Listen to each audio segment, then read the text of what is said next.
Over 20 million children in the Horn of Africa region are facing the threat of severe hunger and disease due to a combination of climate change, conflict, and grain storage, according to a UN agency. UNICEF said the figure of children in danger was up from an estimate it calculated in July of 10 million. According to the agency, there are nearly 2 million children in Kenya, Ethiopia, and Somalia who are suffering from severe acute malnutrition. The number of young people who are vulnerable to water scarcity has doubled to nearly 24 million. Also, more than 2 million people have been displaced within their own countries due to the recent drought. UNICEF says this has led to a situation where an estimated 2.7 million children have dropped out of school. Also, more than 2 million people have been displaced within their own countries due to the recent drought.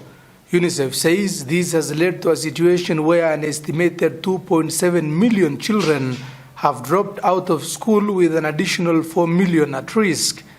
Adding to the problems young people face when families are facing increasing stress are the possibilities of being exploited as child laborers, child marriage, and sexual violence.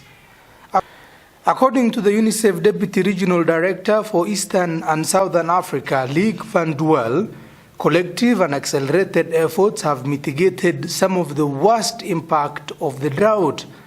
Van Duel said UNICEF's 2023 emergency appeal of $759 million is aimed at supporting children and their families to be able to continue their education, accessing water and sanitation, and funding child protection initiative, which it says was severely underfunded this year.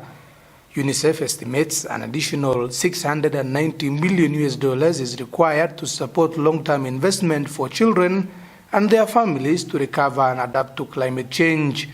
This year, Somalia and Ethiopia suffered what is thought to be the worst drought in 40 years, fueled by climate change. It has driven people to hunger and the brink of famine, threatening the lives and livelihoods of 36 million people. The World Food Programme has warned that the catastrophic levels of hunger in drought-stricken Madagascar should be a wake-up call to the current and severe danger of global heating, as the country teetered on the edge of the world's first climate change-induced famine.